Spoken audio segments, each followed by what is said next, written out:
Good afternoon, guys. I haven't posted in, let's see, my last post was Wednesday, which was a week and a day. This time it's 4 days or 5 days in a week. I'm getting later and later at posting these, and I don't mean to. It's just I've had a lot of issues going on. Um, from my last post I made, the week and a day. Let's see, I'm going to round out this past 5 days. I'm supposed to move stuff over to, we've got this week, we had last weekend, this past weekend, that just, yesterday's weekend. And then we have this weekend to move, get our stuff all moved. Well, we couldn't get the trailer. It was locked in behind a gate, and the person who has it for us to use it to get our stuff over to our house was out of town. So now this weekend we have to move everything. Not just all the yard stuff we were going to do this, as yesterday's weekend. And then this week, the inside. Now we're doing the outside and the inside on this coming weekend. This coming Friday, Saturday, Sunday. And, because they had, they were out of town and we couldn't get in the trailer. So this time my husband's going to go and to the place and unlock it. So we're not dealing with that crap this time. That was Friday. Then Saturday.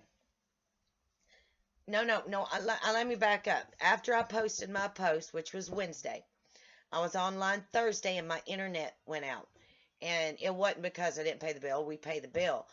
It was because my internet box decided to go and decided to just burn out, and that was it. So I had lost internet these past 5 days. Had no internet, and I just had it turned on about an hour ago. All right, so that was the first. And then you got the trailer. We couldn't get it, so we couldn't get stuff out of here. Now, Saturday, I'm going to skip. No, and then let's do Friday. I went to my doctor, switched out my vials. I let you guys know my doctor wasn't there, but I was going to see another doctor. Her name was Miss Sussman. And then I saw Dr. J. Peth and some other new doctor. I don't know. Obviously, I will say something good about this. Obviously, with me seeing these doctors for Lyme and Rocky Mountain spotted fever and my co-infections, it has gotten word around. So now I have a young lady, and her name is Gail, that's all I'm going to say, who has Rocky Mountain spotted fever only. But her characteristics show she has Lyme too. They just sent it off for the other co-infections. But she got sent to the same infectious disease doctor I did. Got told the same thing, but keep an eye on it. So I've got finally another patient in the building who's being treated for spotted fever, but not Lyme. And hopefully she caught it early. I really don't know if she did. But I went and I saw the doctor about my gut issues because, they're getting severe. I've been letting you guys know this has gotten so severe.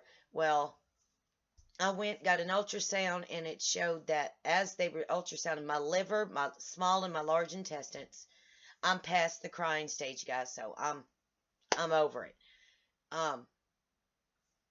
They were having contractions and spasms as we were doing the ultrasound, and then they sent me down the hallway to do a CT without dye, without contrast, and an x-ray, and it didn't come back too good. I'm going to be honest.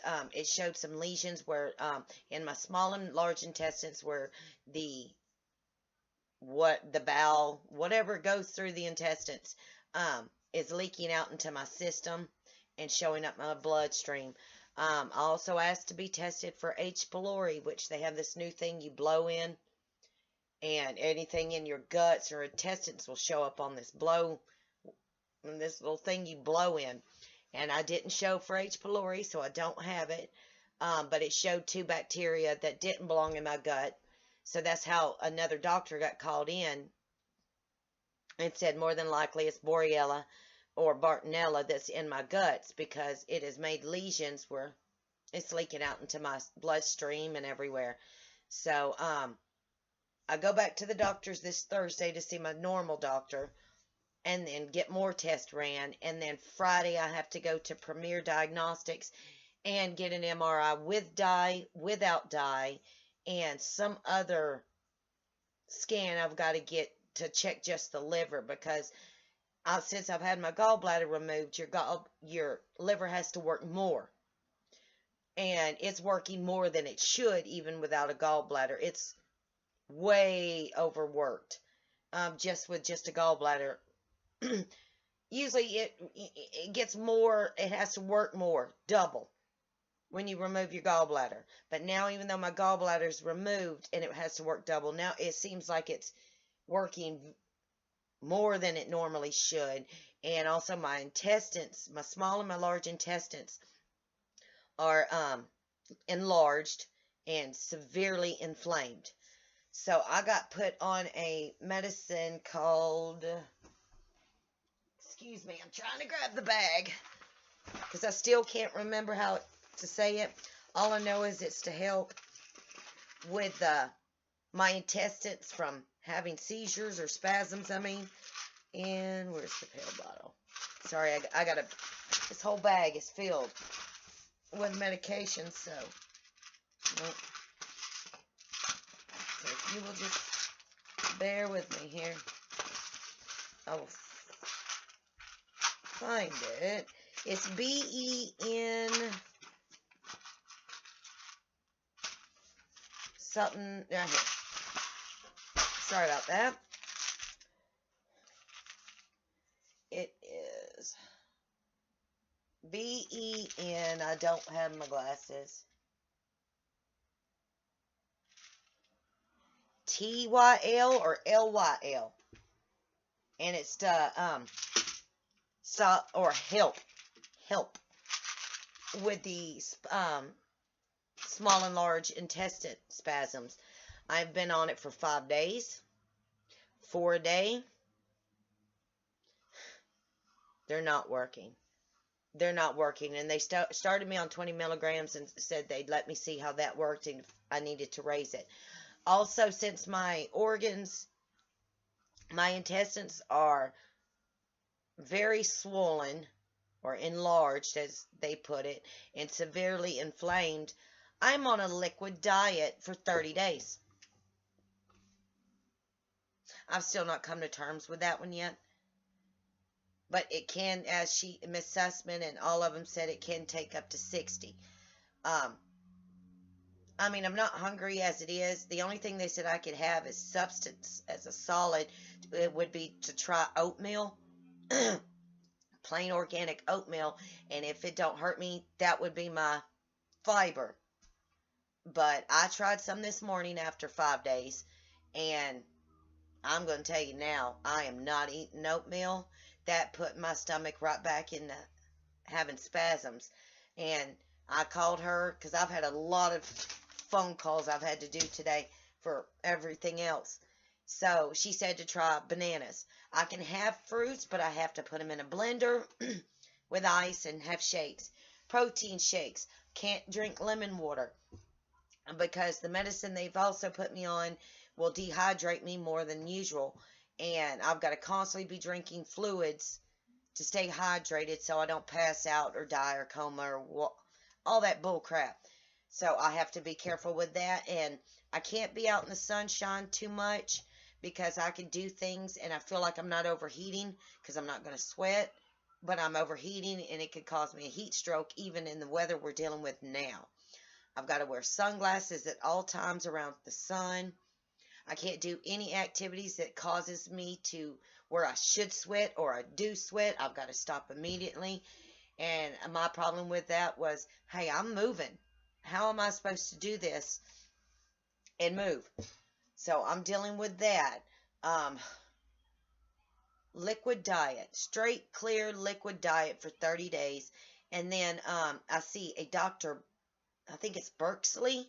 I think it's Berkeley or Berkeley.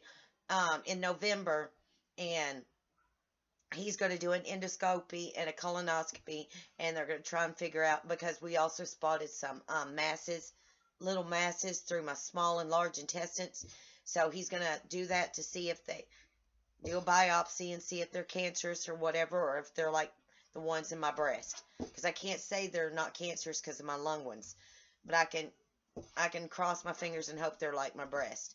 So he's doing that, and then we're going to see how big the lesions are, how much fluid is constantly coming out of all the lesions in my small and large intestines. And then we're going to go from there on how to fix the lesions and if what the biopsies come back with. So that's within the next 2 weeks, 3 weeks. I don't know how many times I'll be able to post because I'm seeing 2 doctors, 2 different places this week. The medicine is not helping. I'm not fine. I can't get used to just drinking straight water all the time, and I can't drink anything else. Outside of that, Saturday we went down the mountain to go buy groceries, and my husband's driver's side tire exploded on us, and we were stranded on the side of the highway because we had the spare tire, but the car did not come with a jack. So we had to drive 2 miles, 3 miles an hour to the next exit and wait about 30 minutes for somebody to have a jack. Then they had a jack, but the jack was too tall because the car's too low to the ground. So between the internet that exploded for 5 days and then the car tire that exploded, it's just, and then, you know, we couldn't get anything moved this week because the trailer was locked up. I don't know. It has been a bad 5 days. And knowing that I could go to 60 days with nothing but liquids and no foods at all, that's depressing for me. So, but yeah, that's what's going on right now. I got Lyme infections that finally hit my guts and my liver because my liver enzyme is skyrocketed. I mean, I finally got it back to normal with my herbs, and now since the infection has got into my guts and decided to let it go into my bloodstream and everything,